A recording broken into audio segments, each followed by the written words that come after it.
Graça e paz, irmãos. Amém. Vocês estão bem? Amém. Meus irmãos, está preparado para ouvir o que Deus tem para nós essa noite?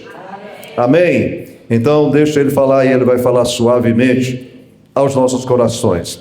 Na quinta-feira, quem veio aqui na quinta-feira, eu disse que nós íamos dar sequência ao assunto e talvez nós tenhamos que falar mais do que este domingo e outra quinta e assim até quando Deus nos direcionar dentro do assunto do que é igreja e como a igreja tem que se comportar nos dias que nós estamos vivendo, porque nós estamos vivendo dias muito difíceis, e eu espero que não piore mais ainda, mas se piorar, eu também não quero me preocupar, porque Deus está no controle de todas as coisas, e o que me conforta, o que me dá segurança, é saber que Jesus já previa isso quando Ele começou, antes de começar a igreja, porque Ele veio para colocar os alicerces, e deixou eu, você, todos nós, para construirmos esta igreja com base no Evangelho, e nós seguimos fazendo isso. Atos, nós continuamos escrevendo o livro de Atos. Atos tem 28 capítulos, mas é um livro que não fechou, porque o capítulo 29 nós continuamos escrevendo esse capítulo no dia a dia. Mas nós estamos vivendo uma época em que, por permissão de Deus, muita coisa está vindo à tona. Escândalos e mais escândalos, ok? Com a ajuda das redes sociais, isso se espalha muito. Você entra lá no Facebook, no Instagram, nas suas redes sociais, e você vê muita coisa falando sobre atos de pastores ou pseudo-pastores, enfim, e muita coisa envolvendo a igreja evangélica, e alguns eu entendo que permissão de Deus, para que isso venha à tona, é Deus começando a sanear o altar. Agora, por outro lado, o inimigo está se aproveitando disso de forma extremamente terrível, porque começa a colocar na cabeça das pessoas que cada pastor é um picareta, que todo pastor é bandido, que todo pastor só quer saber de dinheiro das pessoas, que todo pastor é um falso e que fique longe de pastor, né? Isso aconteceu na Argentina há anos atrás também. A Argentina, e olha só como é que são, a Argentina chegou a ser conhecida como o país do fogo, onde grandes homens foram levantados por Deus para impactar os argentinos pregando o Evangelho. E depois, quando isto aconteceu, tempos depois, se espalhou pela Argentina, começaram a surgir escândalos, e havia um dizer na Argentina terrível, que dizia assim: cada pastor é um problema e dois juntos é um escândalo. Olha que coisa absurda, né? E nós estamos vivendo muito isso aqui no Brasil. Agora, eu como pastor, que tenho uma responsabilidade imensa de ministrar a palavra, de ensinar através da Bíblia, primeiro, a Bíblia diz assim: tu que está em pé, cuidado, não caia. Isso serve para a gente também ficar muito esperto diante das coisas que têm acontecido. Então, queria falar hoje, no tema que coloquei aqui, a igreja que cura, acolhe e protege. A igreja que cura, que acolhe e que protege, né? Claro, temos a base do que o Senhor disse, que as portas do inferno não prevaleceriam contra a igreja, mas tem a nossa parte. Como devemos nos comportar como crentes, como igreja? Nos render ao que o mundo... Porque veja como é que são as coisas. Aquela pastora que pregou lá no Gideões, em Camboriú, ela falou verdades ali irrefutáveis. Por outro lado, os inimigos pegaram isso para querer colocar, dizer assim: você está vendo? Uma própria mulher, uma própria pastora dos evangélicos falou isso. Então, eles estão pegando isso para querer jogar todo pastor na mesma cova. O que aquela pastora pregou é correto, é aquilo mesmo. Alguém tinha que se levantar, mas o inimigo se aproveita para querer jogar todo mundo na mesma vala. Gálatas, no capítulo 6 e no versículo de número 2, diz assim: levai as cargas uns dos outros, e assim cumprireis a lei de Cristo. Vou ler de novo, Gálatas 6 e 2. Levai as cargas uns dos outros. E assim, o que acontece, igreja? cumprireis a lei de Cristo. Muito bem. Nós estamos vivendo dias, como eu disse, muito difíceis, né? Há pessoas feridas dentro de casa e muito, infelizmente, feridas na alma, que é o pior. Quando Jesus diz lá em Mateus: vinde a mim, todos vós que estáis cansados, sobrecarregados, e eu vos aliviarei, tomai sobre vós o meu jugo e aprendei de mim, que sou manso e humilde. Ele disse uma coisa ali que é a cereja do bolo. Ele diz assim: e encontrareis descanso. Ele não disse para o corpo, ele disse para as vossas almas. Almas, do grego psique, de onde vem a palavra psicologia. Esse psique é lá o departamento ali onde vão acumulando os pensamentos, as emoções. E hoje tem-se mais emoções negativas do que positivas. Nós estamos vivendo uma época muito esquisita, uma época em que mulheres e homens, a sociedade de uma forma geral, deveria estar muito melhor do que antigamente, porque antigamente nós não tínhamos a tecnologia que nós temos hoje. Nós não tínhamos... Esse dia nós estávamos lembrando das filas que se formavam na frente de um telefone público para você ligar para o teu parente. Havia uma fila e, enfim, até hoje aquela expressão "a ficha caiu" vem desse tempo, né? A fichinha caía, você tinha 3 minutos para falar, e se não falasse... Hoje nós não temos mais comunicação farta. Hoje nós temos aviões que cortam daqui para o Japão em horas. Enfim, a gente vive uma época boa. Dentro de casa, então, meu Deus do céu, a gente vive coisa boa. Tem máquina para lavar louça, tem máquina para lavar roupa, tem televisão de última geração. Quem de nós aqui que é daquele tempo, esse menino não sabe o que é isso não, rapaz, mas nós sabemos. Quem de nós aqui da idade do Bolinha para cá, eu não sei, chegou a fazer, subiu alguma vez no telhado para arrumar a antena? Colocou bombril na antena da TV alguma vez? Quarentinha já, né? O marido subia lá e a mulher ficava lá embaixo. Mas para a direita, mas para a esquerda. Passava um avião, bagunça. Amor, dava até briga, né? Você é burro, é para a esquerda. O marido se ficava nervoso, podia até cair do telhado e morrer. Isso. Bombril, por isso que Bombril tinha propaganda, 1001 utilidade, servia até para melhorar a imagem da televisão. Pois é, mas quando eu cheguei em São Paulo, eu ganhei uma televisão de 26 polegadas, preta e branca, antiga. Vocês não vão saber o que eu vou falar também, meninos, mas ela era a válvula. Aquilo tinha que esquentar. Para mim assistir o Jornal Nacional às 8 horas da manhã, eu ligava ela de manhã, às 7 da manhã, para ela esquentar, para mim poder assistir o jornal. Quando ela ficava quente, a imagem era perfeita, só que preto e branco. Ainda tinha um problema. Você está aqui assistindo sua TV e você queria mudar de canal. Você tinha que ir lá e não era assim? Aí finalmente saiu uma TV com controle remoto. Homem com controle remoto na mão, só tinha SBT, Globo, Bandeirantes, uns 4 canais, né? E Record. E a gente ficava, né, pulando de uma... Agora tem 800 canais. E a gente com o controle na mão, né? E aí minha mulher falou: mas o que vai assistir? Eu preciso passar os 800 canais para me achar algum. Olha que época boa que nós estamos vivendo. Mas as pessoas estão feridas na alma. Não tínhamos rede social. Aí apareceu o Orkut, né? E eu gostava do Orkut. As fotos do Orkut eram muito boas. E eu estava no rádio na época do Orkut. Me lembro até de uma ouvinte que ligou e falou assim: F. Neto, essa semana, e ela vibrando, eu entrei no seu Yakult. Eu falei: espero que você não tenha bebido todo.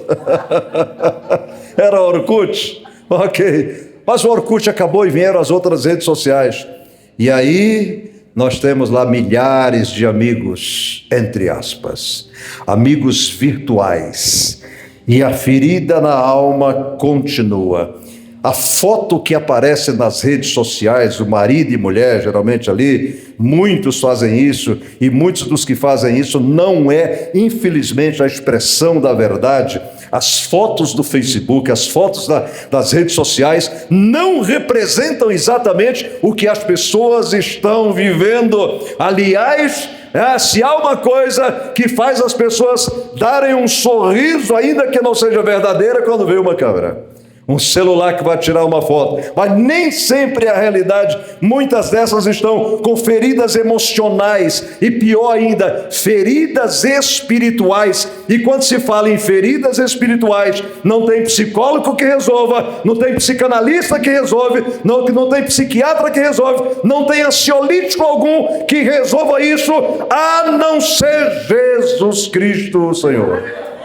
E nesta hora, aí não é consultório que resolve, nesta hora é a igreja, nesta hora é o reino de Deus, nesta hora é a igreja de Jesus. Muitos entram na igreja sorrindo por fora, mas eles estão chorando por dentro. Por dentro, é isto que a igreja tem que perceber isto. A pergunta é: que tipo de igreja nós estamos construindo? Que tipo de igreja nós estamos sendo neste local? Estamos sendo que tipo? Uma igreja que julga, por exemplo? Pessoas que entram aqui, elas não entram para serem julgadas. Se tiverem que ser julgadas, que não seja por nós, mas que seja por Deus. Uma igreja que expulsa pessoas, se houver uma igreja que expulsa pessoas, é uma igreja que está andando na contramão do que o Evangelho prega, do que Jesus pregou. Que tipo de igreja? Uma igreja fria? Uma igreja sem alma? Um local frio? Olha, irmãos, ninguém gosta de entrar. Por que a gente não gosta de entrar em velório? Porque é um local frio, é um local triste, e que algumas coisas não combinam lá. Eu já falei aqui de uma vez que eu cheguei no velório de uma velhinha que me ouvia no rádio, que se converteu e que nunca conseguiu vir aqui porque não tinha como, mas ela era essa coisa de fã, não concordo com isso, mas ela gostava demais de mim. E ela morreu. E eu fui no velório, lá no Vale da Paz, e quando eu cheguei lá, estava tocando num som lá, no gravadorzinho, tocando o meu CD todinho. E aí, puxa vida, tocando o CD, as músicas do meu CD. Mas no CD tem uma música que é um forró. Esse povo vai cantar na glória. Quando chegou nessa música, eu fui lá e desliguei. Porque eu disse, não combina, não combina com isso aqui. Então ninguém gosta de ir em velório, a gente vai porque somos obrigados a ir. Mas se pudesse, a gente nunca ia. Quando a gente vai para um velório, a gente gostaria que nunca chegasse lá. Mas numa hora a gente fala, pô, caramba, chegamos. Então tem que entrar, né? Que tipo de igreja nós estamos sendo? Isso é para pensar. Que tipo de igreja? Será que nós estamos sendo uma igreja fria, julgadora? Ou uma igreja, como eu diria, parecida com Jesus? Aí a gente pensa, como Jesus faria, por exemplo? Por exemplo, ele curava os feridos. Ele curava os feridos. Ferido que chegasse perto de Jesus, ferido na alma, por isso que ele disse, vinde a mim. Ele não disse alguns, ele disse todos. Todos, sem exceção. Não interessa qual é o teu grau de escolaridade, não interessa qual é a tua classe social, a família, se você é da Silva, da Alencar, da Brito, não interessa. Se você é preto, se você é branco, se você mora na favela ou no Alphaville, não interessa. Ele curava a todos. Vinde a mim todos que estáis cansados, sobrecarregados, pesos a mais. Ele chamou a todos. Uma outra coisa que ele fazia era acolher os rejeitados. Vinde a mim. Ele acolhia todos. Protegia os vulneráveis. A verdadeira igreja de Cristo, quando eu me refiro à denominação, não pode ser um tribunal, por exemplo, para destruir pessoas. ela precisa ser um lugar de restauração, irmãos. Restauração. Na vida dos dentistas existe uma coisa chamada restauro. Eu fui protético, né? Então, restauro. O que é restauro? Refazer um dente que está quebrado. O dente que rachou. E aí, para isso, na prótese dentária, a gente usa uma coisa chamada amálgama.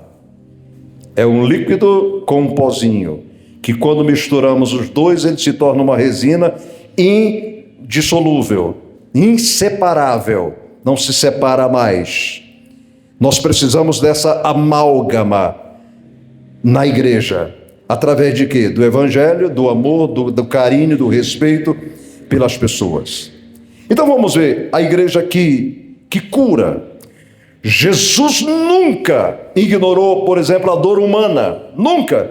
Quando Jesus via alguém sofrendo, ele se movia com compaixão. E nós vamos ver alguns exemplos aqui. Por exemplo, o cego clamou. O que é que o cego dizia? Jesus, filho de Davi, tem misericórdia de mim. Quando o cego clama, a turma que estava ali, a multidão que estava andando com Jesus, era indiferente para com o cego. Eram frios, eram julgadores, ao ponto que eles disseram: cala a boca, ceguinho, você acha que ele vai te dar atenção? Mas não foi o mesmo, a situação não, foi totalmente diferente com Jesus. A reação de Jesus foi diferente. Ele para e ele manda chamar o cego. Então o cego clamou, Jesus curou. O que é que você quer? Eu quero ver. Então veja. Aleluia. Você quer ver um outro? A viúva chorou, mas Jesus foi lá e tocou no caixão. Ele era incapaz de passar por uma mulher com um problema daquele tamanho, viúva, e o único filho que tinha havia morrido. Aquela viúva da cidade de Naim. Qualquer outro ser humano poderia passar por aquela mulher e dizer: coitadinha, ô tadinha. Menos Jesus. Quando ele vê aquela mulher chorando, ele ainda pergunta: mulher, por que choras? Por que choras? Mas a Bíblia, nessa riqueza de detalhe, ele não esperou a mulher contar a história. Sabe, isso parece aquelas pessoas que até dão, que o contrário disso, parece aquelas pessoas que até dão uma cesta básica, mas depois de tirar 30 fotos para colocar nas redes sociais. Eu acho isso uma forma de humilhar mais o pobre ainda. Porque quando a Bíblia diz assim: o que a mão direita fizer, não deixa a esquerda saber.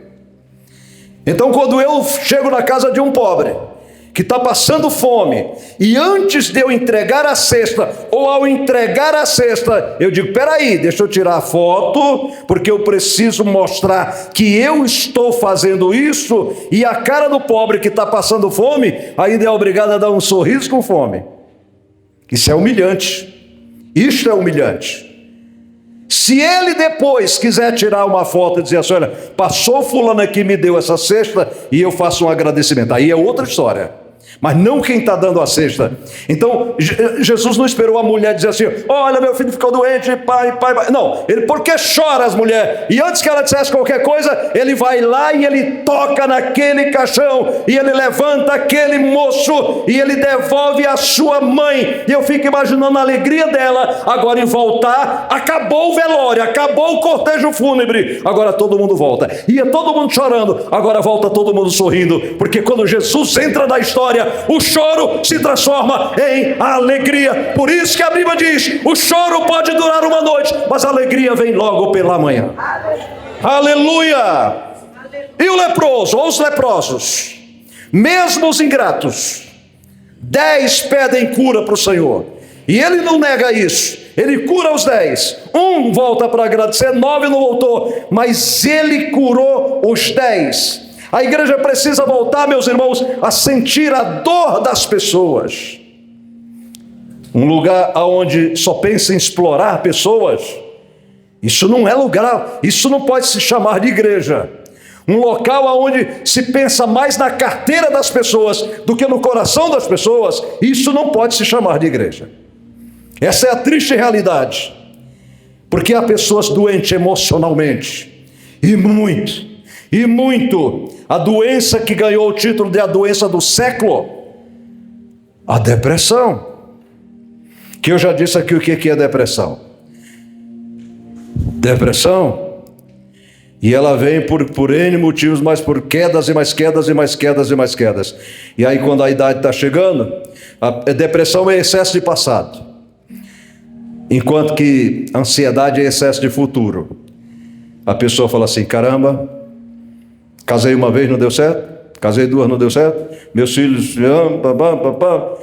não comprei minha casa, não fiz isso, não fiz isso, não fiz isso, e a depressão vai te pegando. Eu sei que é isso. Eu não caí, Deus não me deixou cair, mas houve um dia que Satanás me esbofeteou lá em casa, sentado na mesa, e eu já contei isso aqui para vocês.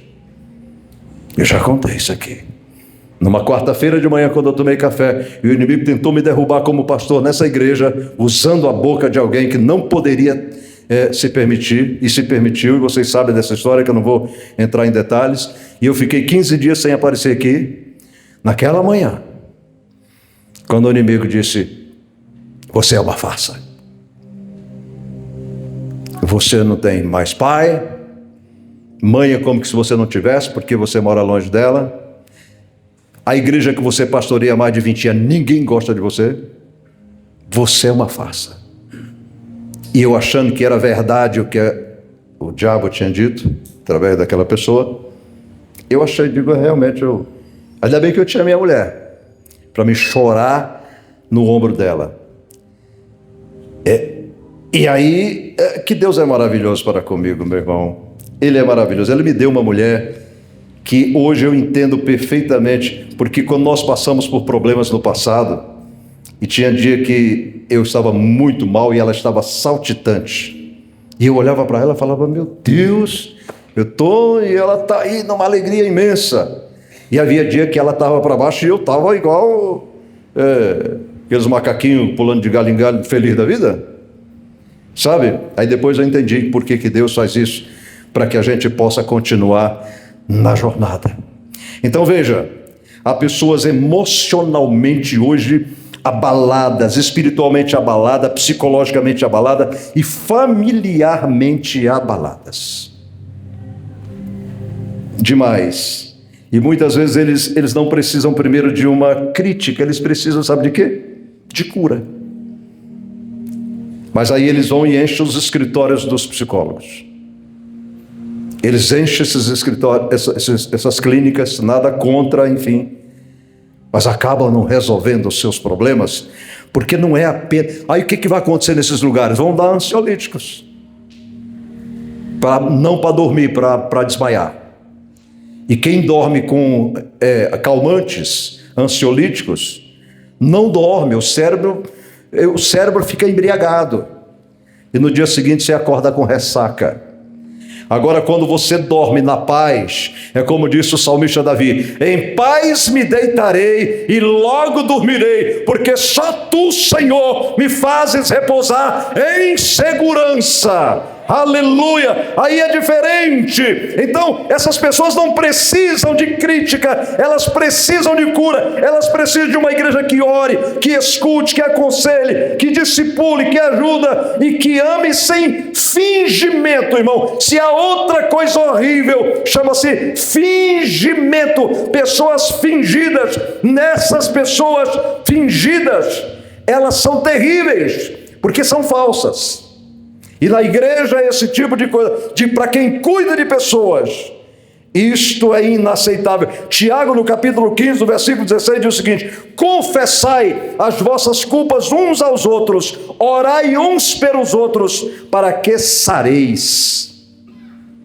Vou ler de novo. Confessai as vossas culpas uns aos outros, ou seja, se comuniquem, falem, e orem uns pelos outros. Qual é para que isso? Para que vocês sarem, para que sareis. Deixa eu dizer a você, Deus sempre, ainda e vai continuar, Ele cura traumas, meu irmão.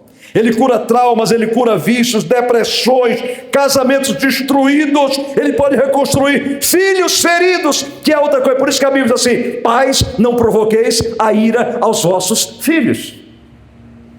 Quantos filhos feridos, filhos que já nasceram com síndrome de rejeição.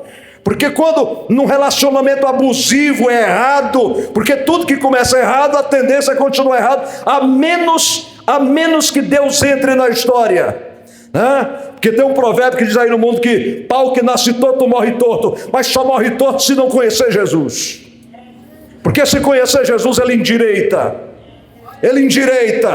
Filhos feridos, almas quebradas, dilaceradas. A igreja não pode ser, por exemplo, um hospital fechado. Ela tem que ser foi chamada para ser, na realidade, uma espécie de pronto-socorro espiritual. O que é um pronto-socorro? Na hora que precisar, por isso chama assim, pronto-socorro, é socorro pronto. É indo e voltando, pronto-socorro, socorro pronto. Pelo menos teria que ser assim, né?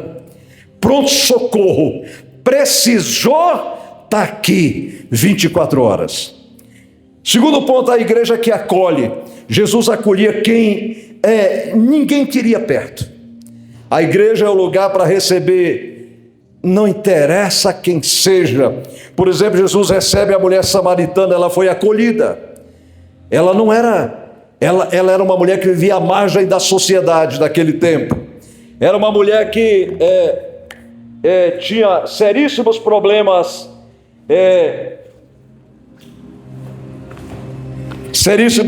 de ordem pessoal, afetiva, social, e de todas as áreas daquela mulher. Naquele tempo, no quinto marido, quinto casamento, os judeus não falavam com aquela mulher nem de longe, porque era uma mulher de vida desregrada. Mas Jesus chega ali e ele bate um papo com aquela mulher. Jesus não tem medo de pecadores, meu irmão. Jesus mata o pecado e dá vida ao pecador. Ele é o Senhor. Quando ninguém conversava com aquela mulher, ele chega lá e pede água para ela. Um judeu jamais faria isto. É tanto que a mulher, quando ele pede água, ela falou assim: o judeu, quem é esse homem? Porque judeus não se comunicam com samaritano. Eu sou de Samaritana e você é judeu. Era um negócio muito pior do que brasileiro e argentino, porque brasileiro e argentino tem uma bobeira só no futebol, mas a gente não tem nada disso. Mas judeu e samaritano tinha grandes problemas de guerra mesmo, um não comunicava com o outro, e ele disse, pediu água para ela, e ela ignora isso. Ele disse: se tu soubesse, mulher, quem é que está te pedindo água? Se tu soubesse, tu é que pedirias água, porque a mim, porque olha, quem bebe dessa água aí volta a ter sede, mas quem beber da água que eu lhe der nunca mais terá sede. Aí ela entende torto ainda, porque entendeu materialmente. Então, Senhor, me dá dessa água. Ela já pensou assim: não vou precisar mais vir aqui, não vou mais ter sede. Ela acreditou e ela disse, até porque era meio-dia, talvez fosse a hora que os judeus não iam, que tinha menos gente. Sabe aquela pessoa que está se escondendo da sociedade, está se escondendo de todo mundo, que ninguém me veja, eu não quero ser vista. Ela já foi tão massacrada, ela já foi tão decepcionada pelo primeiro marido, pelo segundo, pelo terceiro, pelo quarto, e possivelmente ela tinha filhos, porque naquele tempo não tinha qualquer meio contraceptivo. Uma mulher que estava no quinto homem, quantos filhos ela tinha? E a família dela, com certeza, era uma família que estava passando grandes necessidades, e ela buscando água no pingo do meio-dia, e ela encontra alguém que conversa com ela, alguém diferente, e ele diz, e ela diz, então me dá dessa água. E ele diz, olha, quem bebeu dessa água voltou a ter sede, mas quem beber da água que eu lhe der não terá mais sede. Aquela mulher, aí agora é a hora de fechar a história, e ele diz para ela, vai chamar o teu marido. E ela disse, para quem está no quinto marido, dizer, eu não tenho marido. Ela teve 5 trastes. E ela diz, eu não tenho marido. E ele disse, dissestes bem. Porque você está no quinto e o que está ainda tendo uns tico-tico com você não é teu marido. Aí quando fala isso, ela desmonta. Ela desmonta. Porque Jesus revela o segredo, meu irmão. Ele revela o escondido do escondido. Ele sabe de todas as coisas. Aí ela se converte. E quando ela se converte, aquela mulher que ninguém dava nada por ela, nem conversava com ela, sabe o que Jesus faz dela? Uma missionária. Vai lá, anuncia para os teus irmãos. E ela vai e ela fala, o Messias, eu encontrei ele. Porque ele revelou tudo sobre a minha vida. E as pessoas correram para lá. E quando chegaram lá, aí eles agora disseram, olha mulher, a gente já não está crendo, não é nem pelo que tu disseste, é pelo que nós estamos vendo. Então Jesus, ele não desprezava ninguém. Você quer ver um outro que era odiado? Porque esse era como os políticos de hoje, os maus políticos. Porque tem uns camaradas hoje aqui no Brasil que não podem pegar avião, porque quando eles pegam o avião são xingados, né? Enquanto eles não são tirados do avião, o avião não levanta voo, porque o povo briga, e o Zaqueu era quase isso. Não porque naquele tempo não tinha avião, mas o Zaqueu era odiado, porque o Zaqueu, ele cobrava impostos de forma desonesta, ele roubava das pessoas. Mas o Zaqueu sobe numa figueira braba para ver Jesus, porque disseram que Jesus ia passar ali. E quando Jesus passa debaixo daquela árvore, que o pequeno Zaqueu com certeza teve dificuldades para subir lá, o Senhor não repreendeu, não criticou, não, sabe o que o Senhor disse? Zaqueu, desce depressa, porque hoje me convém pousar na tua casa. Ele não disse, hoje me convém ir na tua casa tomar uma água, tomar um cafezinho com você. Ele disse, hoje me convém pousar na tua casa. Pousar é pousar, por isso se chama pousada. Pousada é um lugar que alguém não fica 10 minutos, fica mais tempo, dorme de um dia para outro, é uma pousada. Hoje me convém pousar na tua casa. Por que isso? Porque o Zaqueu resolveu encontrar-se com Jesus, e Jesus foi, e ali o que ele demonstrou que havia realmente uma conversão, é que ele disse, se eu tenho roubado de alguém, eu devolvo 4 vezes mais. Essa palavra vai longe, meus irmãos. Você está captando essa mensagem, amém? Posso seguir? Pois é. Um outro, a mulher adúltera que foi acolhida por Jesus. O que a multidão queria fazer com ela? Matá-la. Atirar pedra e iam matar. Porque a lei do Velho Testamento, mosaica, a palavra mosaica, você vem de Moisés, era isso, dente por dente, olho por olho, e a mulher que fosse apanhada em ato de adultério deveria ser apedrejada, que aliás havia uma injustiça nessa lei, porque a mulher era apedrejada, mas o camarada que estava junto com ela saía na boa, entendeu? Não apedrejava os dois, era só a mulher.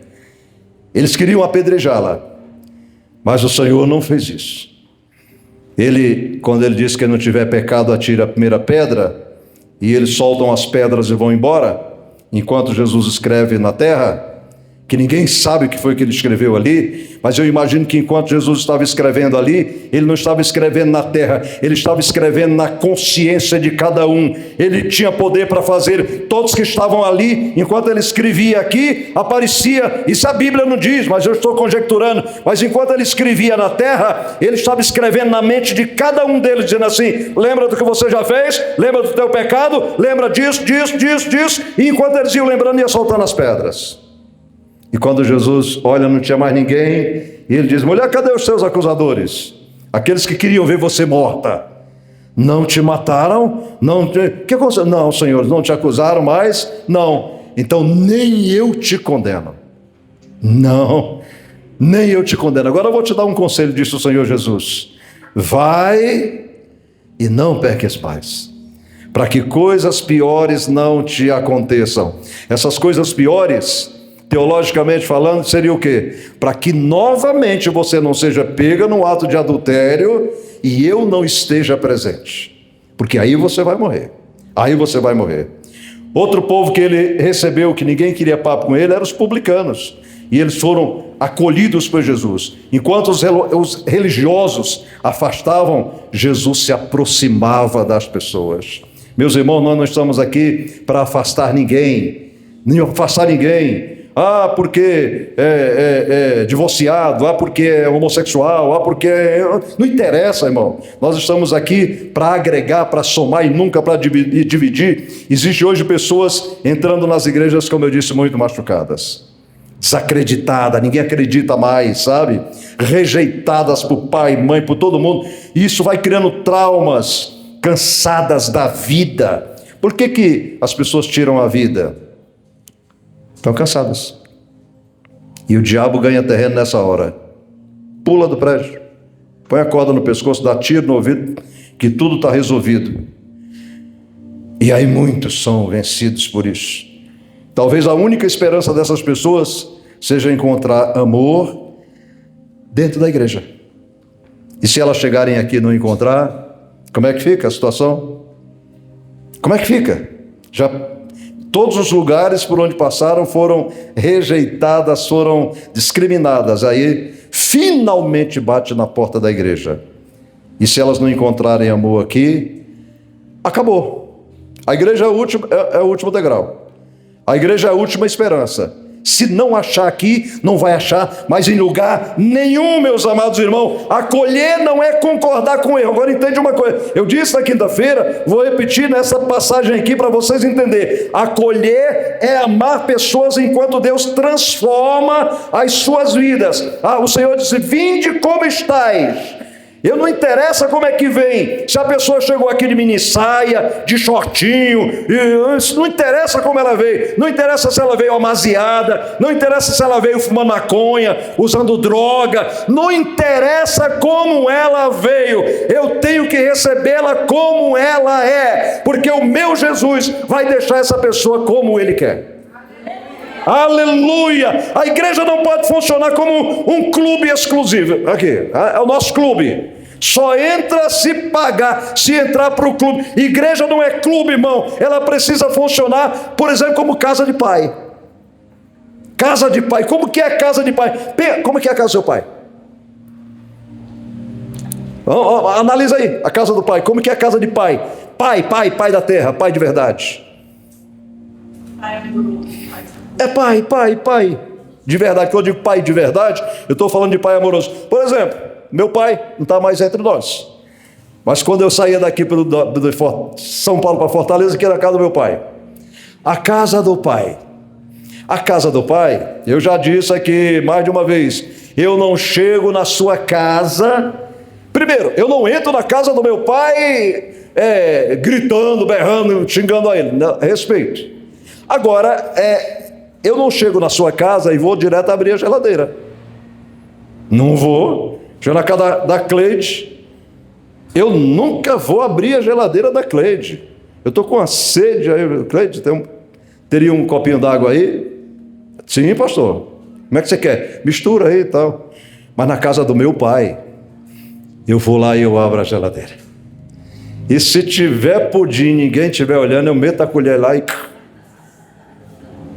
O melhor pudim que tem é aquele que a gente come direto. E se for o da Nissa, então...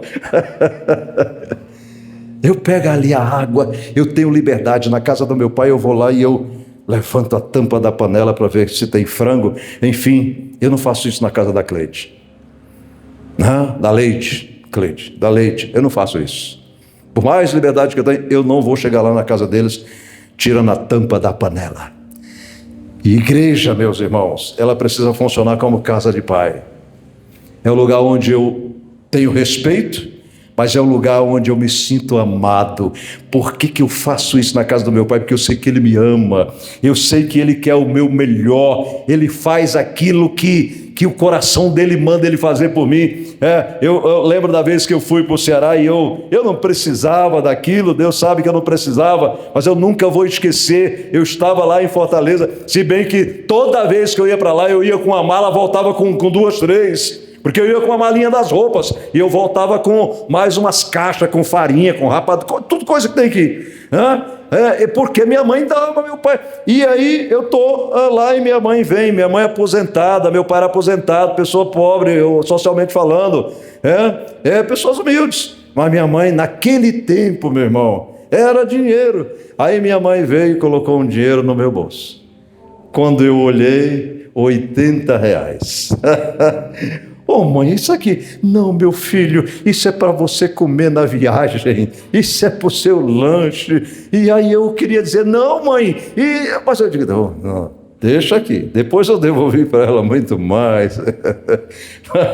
Porque ela viu que eu ia para lá outra vez, eu e Jeane, foi lá num homem que vende imóvel, comprou uma cama de casal para nós por R$1.500, em 10 dias de 150.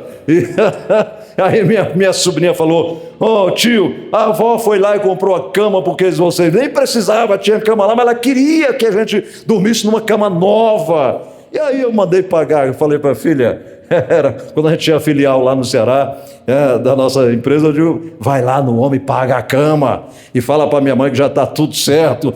Isso é casa de pai, meus irmãos. Uma igreja saudável, sabe o que acontece? Ela recebe, ela abraça, ela ouve, ela ensina, discipula, acompanha e restaura, porque ninguém muda sendo rejeitado. Entende isso? Ninguém consegue mudar sendo rejeitado, sendo afastado.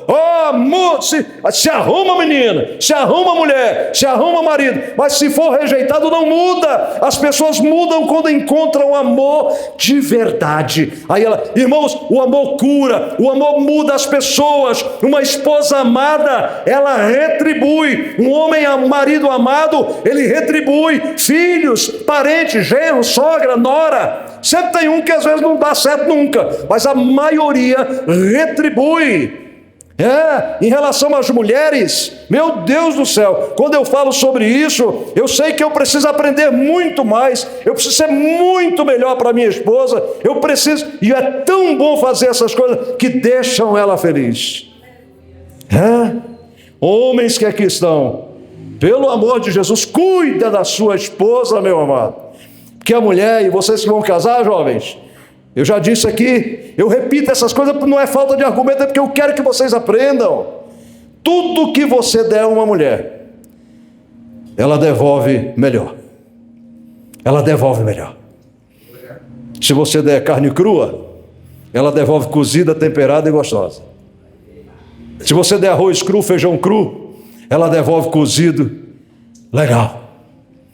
Se você der de você, tudo que sair de você, não se escandaliza com o que eu vou dizer aqui agora. Homens casados e os que vão casar, se você der sêmen para ela, ela te devolve um filho. Sim ou não? Sim. Isto é a lei. Cumprireis a lei de Cristo. Esta é a verdade. Agora tem um detalhe. Se você der ódio para ela, espera, porque ele também vem dobrado. Espera. Ela é um terreno que você vai colher aquilo que você plantar. Terceiro ponto, para a gente começar a concluir: a igreja que protege. Agora eu queria que vocês prestassem muita atenção nisto aqui. A igreja deve ser um lugar seguro. Por isso que eu estou trazendo essas palavras, porque eu estou vendo o contexto do que está acontecendo por aí. A igreja deve ser um lugar seguro. Infelizmente existem pessoas que foram feridas exatamente dentro de lugares que deveriam ter protegido essas pessoas. Se você for falar, eu sou pastor, eu tenho mais conversa com muita gente, pessoas que foram machucadas aonde não deveriam ter sido machucadas nunca. Você está entendendo? Seria mais ou menos como alguém que foi para a UPA, alguém que foi para o pronto-socorro, e em vez de receber socorro, recebeu pancada. E que acontece por aí, maus tratos, né? A pessoa já está doente, está com dor, chega num centro de saúde, e ele recebe indiferença, recebe maus cuidados, a pessoa fica, piora a sua situação. Por isso a igreja precisa assumir responsabilidade espiritual e moral. Escute isso. Proteger, por exemplo, crianças. Aqui nós temos poucas crianças e nós vamos melhorar o espaço das crianças lá embaixo, deixar mais adequado para elas. E quem vai cuidar dessas crianças aqui precisa ter muito, mas muito amor e muito carinho por elas. E vai aqui o seguinte: as meninas cuidarão de crianças, e meninas nossas que nós conhecemos. Chegou um jovem, chegou um homem, não sei de onde. Não meta a mão, você não vai cuidar de crianças. Não vai, porque eu escuto as histórias por aí. Quando se menos espera, um bonzinho. Porque o psicopata, quando ele chega, ele não chega com um nome de psicopata escrito na testa. Ele chega como um cavalheiro de primeira grandeza. O irmão que chegou na igreja agora é tão bonzinho e ele gosta de crianças. Então vamos colocar para cuidar das crianças. Aqui não. Aqui não. Se é gente boa, vai continuar sendo gente boa, mas sentado e fazendo outras coisas, menos cuidando de criança. Cuidar de criança é para mulheres e para as meninas. E ponto final. Mulheres precisam ser protegidas. Idosos, novos convertidos, pessoas emocionalmente fragilizadas. Quando chegar aqui tem que ser cuidada. Famílias que chegam na igreja. Meu Deus do céu, uma família que foi para uma igreja, foi para outra, e chega aqui, eu vou ser igual à igreja onde eles passaram. Se é verdade, que a pessoa chega contando, mas o problema está na pessoa, não está na igreja. Se o problema estiver na pessoa, onde a pessoa for, o problema vai junto. Agora, quando realmente é maltratado, se chegar aqui, precisa ser bem tratado. Isso é missão da igreja. Ezequiel, no capítulo 34, no capítulo 34, se lê ali todo o capítulo, ele condena os pastores que não cuidavam das ovelhas. Ok? Deus leva isso muito a sério, irmãos. A igreja não pode, por exemplo, esconder abusos. Por isso que eu disse, presta atenção nisso aqui. A igreja não pode esconder abusos. Repito o que eu venho repetindo. Eu não tenho notícias de nenhuma mulher desta igreja que apanha do companheiro, do marido. Mas se isto acontecer, e nós ficarmos sabendo, e você vier falar conosco, que lá dentro da sua casa, entende uma coisa, irmãos, aqui eu cuido de questões de pecado, eu não cuido de crime. O pecado aqui a gente ora, a gente pede para Deus perdoar. Cometeu crime, aí é com a polícia. Aí é com os advogados, é com a polícia, é com o Ministério Público, não é com a igreja aqui. Mas igrejas que escondem abuso. A pastora que pregou lá deu um dado de 43% das mulheres dentro de igreja que são espancadas por maridos, inclusive muitos desses ditos pastores. Eu não concordo muito com esse número, que eu acho que é muito. 43 é quase a metade. Mas que tem muito, tem, irmãos. Tem. Mulheres que apanham e a direção dessas igrejas grandes ficam sabendo, e embora elas venham falar, eles dizem: não fala nada, irmão, continua orando para Deus fazer a obra. E ela está apanhando. Olha, uma outra coisa que eu não consigo entender: esses bandidos têm uma obsessão de bater no rosto. Além de bater nos lugares, mas não deixam de bater no rosto. Aí fica com o olho roxo. Aí a mulher chega na igreja com uma maquiagem para poder cobrir. Ou a pobrezinha inventando história. Eu caí e bati. E encobrir esse tipo de coisa, isso não é coisa para a igreja, irmãos. Igreja de verdade não faz isso. Esconder abusos. Acobertar violências, porque isso é violência. Não. Disse semana passada, eu vou repetir. Se você passar por isso, e você chegar aqui e dizer assim: olha, não aguento mais, pastor. E primeiro eu vou... Digo, mas quanto tempo? Muito tempo. Estou pensando em separar. Separe. Porque esses camaradas, eles vão assim e eles podem matar. Eles matam. Nós já ouvimos... Quantas histórias a gente ouve? Matam. Eles não simplesmente batem, eles podem matar. Isso é verdade. Então, esconder abusos, acobertar violências, silenciar vítimas. Isso é tão desonesto, irmãos. Isso é tão diabólico. Chegar uma mulher na igreja, ou um homem, que também tem disso. Tem mulher que bate homem. Essa é a verdade. Mulher que bate homem. Então veja só, silenciar vítimas. A pessoa é vítima e chega e a igreja silencia para não dar escândalo. Meu irmão, ninguém trata uma ferida sem arrancar a casca. Se acontecer isso, não tem. O escândalo pior é acobertar esse tipo de coisa. Isso não é possível. Silenciar vítimas, proteger manipuladores, pessoas que dão dízimo alto, que dão presentes para pastores, que querem comprar a igreja com dinheiro.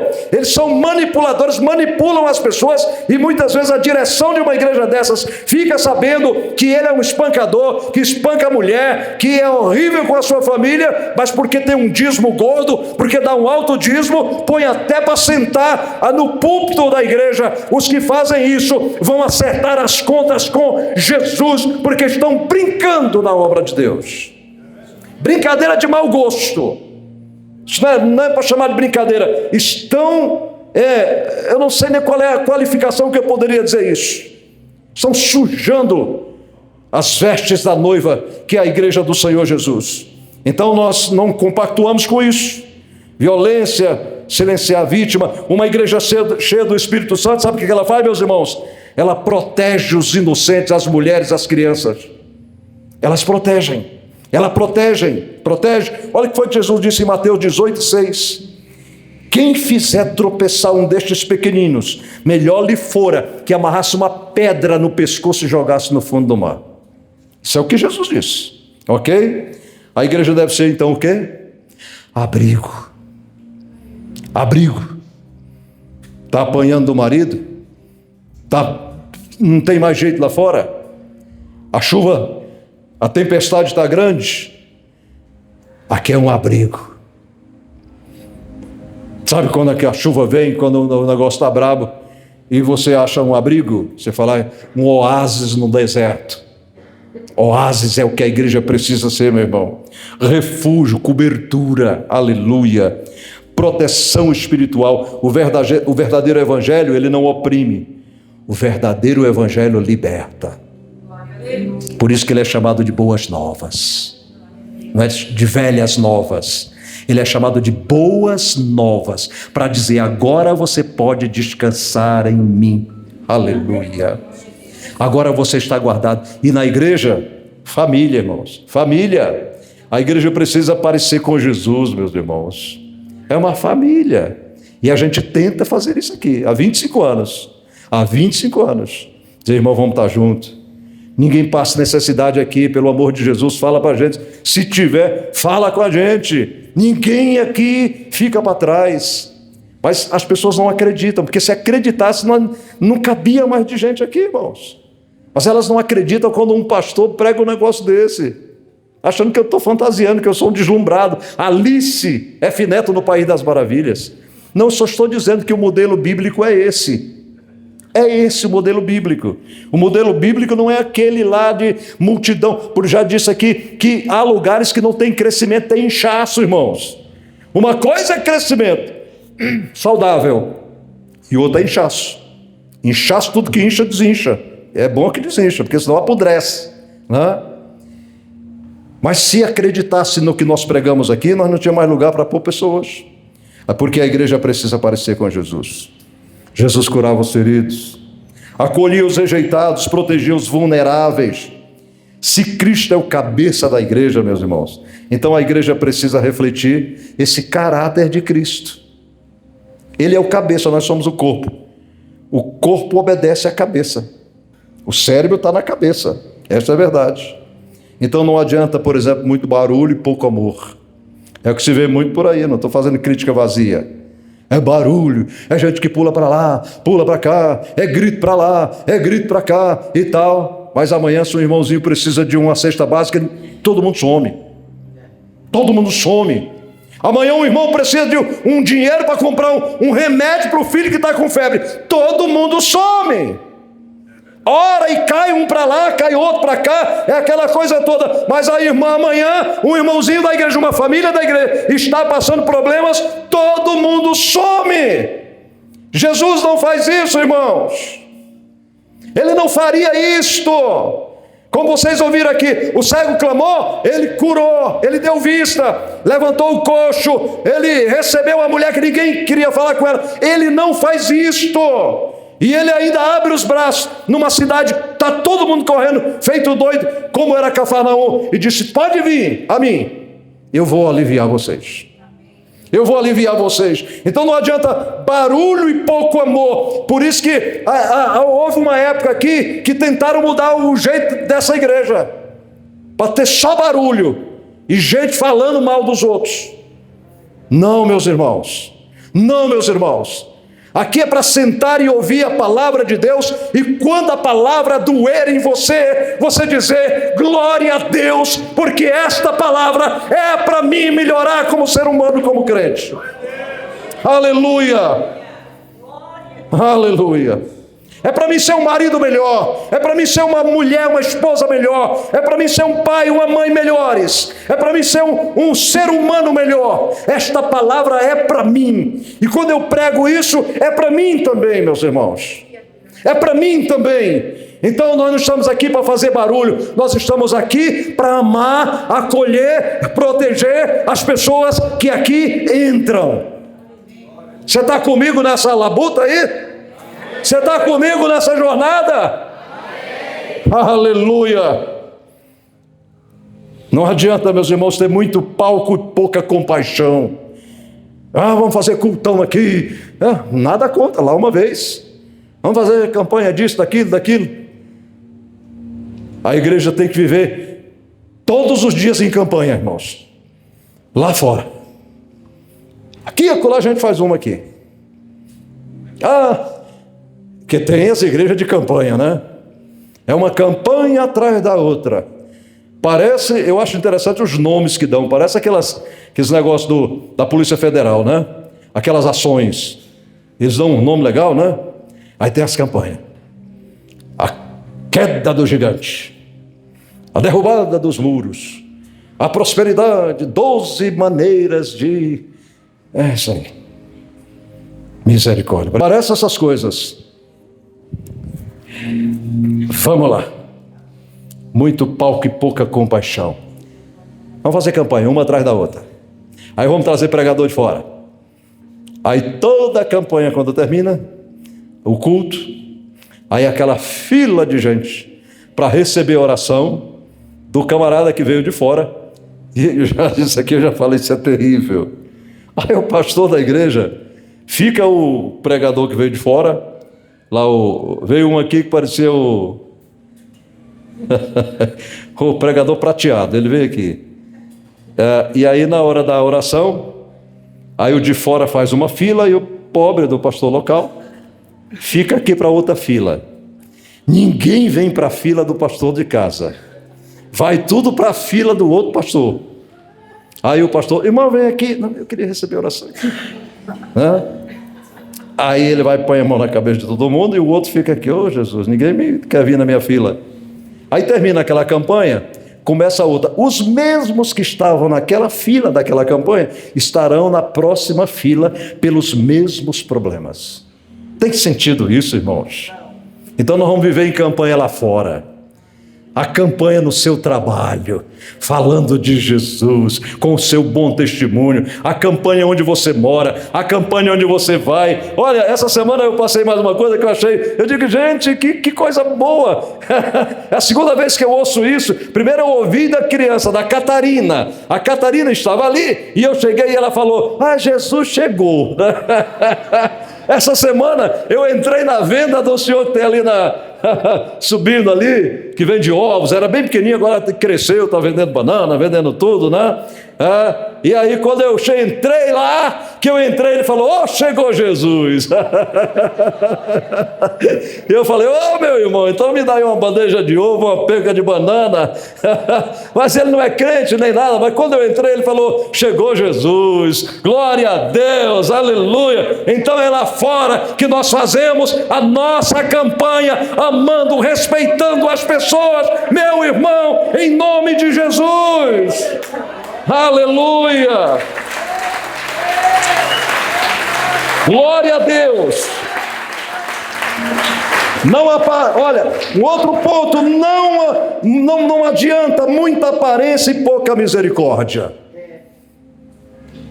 Paletó, gravata, mulher, cabelão, saiona lá embaixo, né? Aqui nem olha de lado para não pecar, enfim, o outro aqui, paletó, gravata, arrumadinho e tal, põe o pé ali, já dá uma rajada de glória, já solta uma língua muito estranha, mas não tem misericórdia. É hipócrita, é fariseu, é hipócrita. Passa e vê uma pessoa na rua com um problema, vai no seu carro e vai embora, está nem aí. Está nem aí. Vê pessoas com necessidade, está nem aí. Não tem misericórdia. Deixa eu dizer, meu irmão, o mundo não precisa de uma igreja famosa. O mundo precisa de uma igreja parecida com Jesus. Aleluia.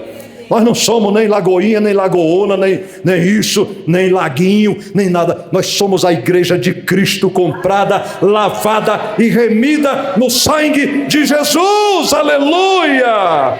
Aleluia! É isto! O mundo precisa de uma igreja parecida com Jesus. Quer ser essa igreja? Você me ajuda nessa? Glória a Deus! Então guarde esta palavra para o seu coração, meu irmão. Se você está ferido, cansado, desacreditado, com medo, querendo desistir, Jesus ainda continua recebendo pessoas quebradas, viu? Ele ainda continua recebendo. Assim como houve o apelo mais incrível que teve aqui, foi, cadê a Diana? Ela lá, da Diana. Estava ela e a irmã dela, uma pregadora aqui, maluca, que estava pregando aqui, usada por Deus. Os profetas são meio doidos. Aí ela fez um apelo e falou assim, mas peraí, eu vou ver se o Senhor ainda aceita você. E aí, Senhor? Está toda bagaçada. O senhor quer ainda? E nós ficamos, gente, o que vai dar isso? Está muito bagaçada, Senhor. O Senhor aceita ainda. Ainda bem que ele aceitou, né?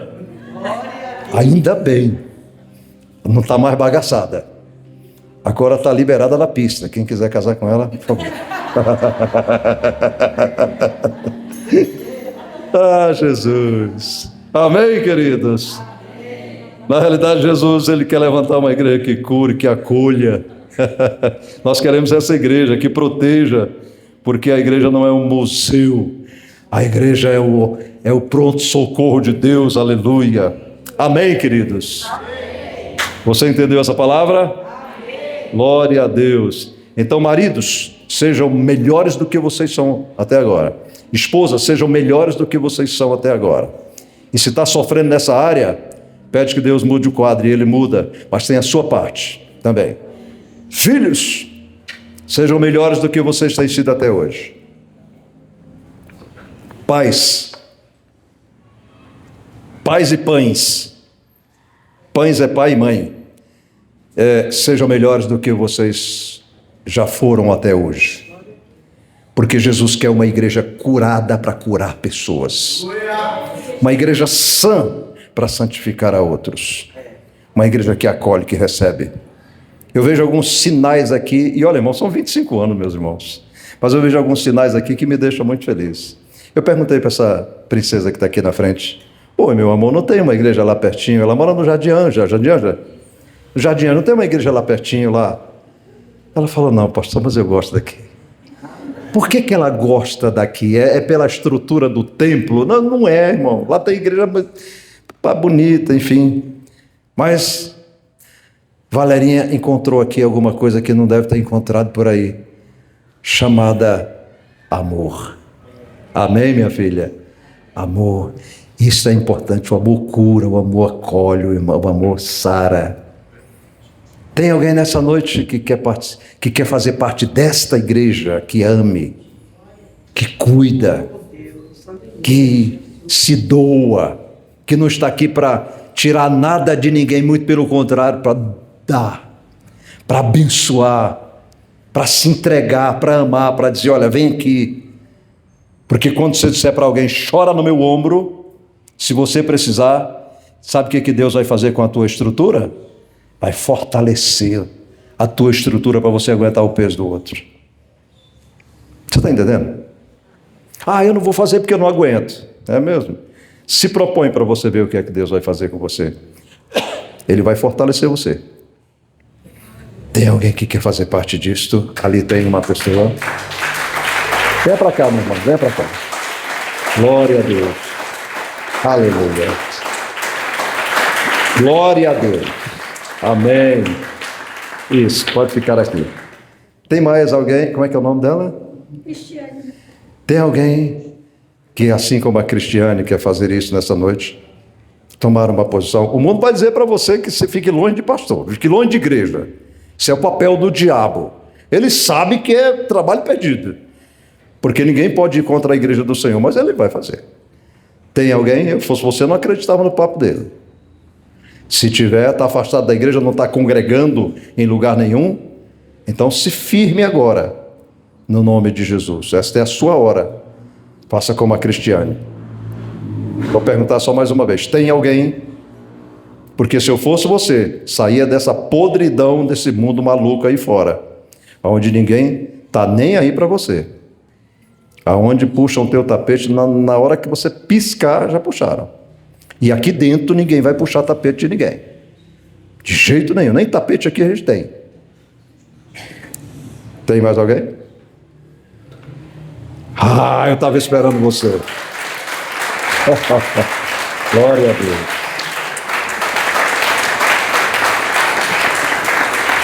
Tem mais alguém nessa noite? Além da Cristiane e da Deus. Val? Grande Deus. Esta é a sua hora. Cristiane está afastada da igreja? Tá, né? Val, está afastada? Olha só, né? Fica aqui mais pertinho uma da outra. Há muito tempo afastada? Acho que 1 ano e meio, mais ou menos. 1 ano e meio, você, Val? Está há muitos anos. Há muitos anos. Meu Deus do céu. Eu nem vou perguntar se foi bom lá fora, porque eu sei que não foi. Às vezes parece que é bom. A Bíblia diz que há caminhos para o homem parece direito, mas o final é caminho de morte, né? Entendeu? Entenderam essa palavra de hoje? Entendeu? Concorda que tem que ser assim? Está pronta para ajudar a fazer uma igreja assim? Amém. Posso contar com vocês? Amém. Mesmo? Estamos juntos? Amém.